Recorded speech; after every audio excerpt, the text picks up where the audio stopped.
In this video, I'm gonna break down Alex Hormozi's exact Facebook ad strategy and show you how we apply his principles in the direct-to-consumer e-commerce world. My paid team and my media team, they're one. We pump out 450 pieces or whatever it is of content per week. So if you can make all of your ads look like content, the platform loves you. My name is Jared Robinson, and I've been running ads and making ad creatives for more than 10 years. I started my first dropshipping store freshman year of high school, and then after I graduated, I worked internally at a large brand, and now I run an agency where we make thousands of ad creatives every single month for direct-to-consumer e-commerce brands. And over these last few years, I've discovered that there is really no such thing as a winning product. There are only winning creatives. And that's exactly why I'm making this video today. And I think Hormozi has a really good mindset and strategy. So I'm gonna walk you through exactly how you can use that information to build a creative engine for your direct-to-consumer brand. All right, let's get into it. I believe that the future of media between paid and content has completely merged. Like, we have reached the singularity of that now. It's done. Like, that's not like going to happen. It's already happened. It's here. So my paid team and my media team have they're one. All right, so what Hormozi just said there was that his paid team and media team are now one, and the line between paid ads and organic content is getting merged. They're basically the same thing. So what can you take away from that? Let's just say that organic and paid are here. You need to take the organic look with the paid structure. We know that native ads are working, so they need to look native, they need to feel familiar to people's feeds, but also we know that absolutely no structure in our testing and just throwing stuff at the wall obviously doesn't work. So we need the actual structure of what your ads would look like, and that is going to give you ads in 2026. Because when you asked the question, I was like, huh, that is kind of what we do, but I was thinking about it because it's not as often as it used to be. And the reason is because we pump out 450 pieces or whatever it is of content per week. And you know what's really cool is the algorithm will just tell you which of these are the best and most interesting. So two very important nuggets there. 450 pieces of content per week. And what he says is, it's crazy, the algorithm will now tell you what's best. The first thing that you can learn from that is that volume is over everything. Alex Hormozi is probably spending more money on ads than possibly every single person watching this video combined. So I think 450 pieces of content per week is a little excessive, but most of you guys out there are running 20, 30, 40, maybe 50 new concepts per month. And you need to understand that that is nowhere near enough. So you might be asking, how are you going to keep up with this amount of volume? And I will preface this by saying this rule doesn't work for everybody, but what you're gonna wanna do is take your ad spend divided by your kill rule, and that is going to be your number of ads. And what is a kill rule? So typically, your kill rule is gonna be something like 3 times your target CPA. So I'm gonna show you an example of exactly how to find that. Let's say your spend is $1,000 a day.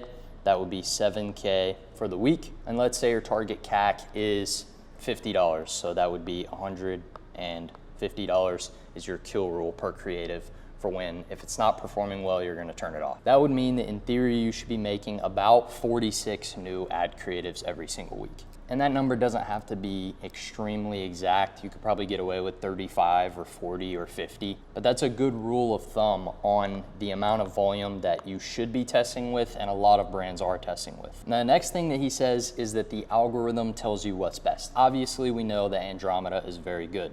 But a couple of other key takeaways that you can pull from this is that you should be running CBOs mainly. Your main scaling campaign, your main testing campaign should be a CBO.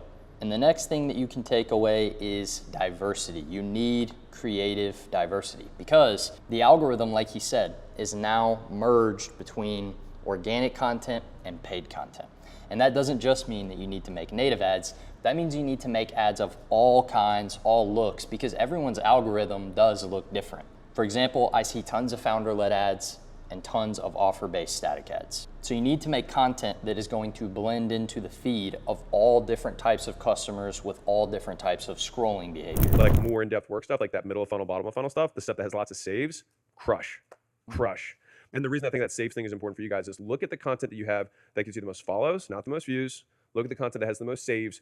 Try running those as your ads. And nice thing with Andromeda too, you lose so little running a bad ad. So the next thing that he talks about is content that gets saves and shares.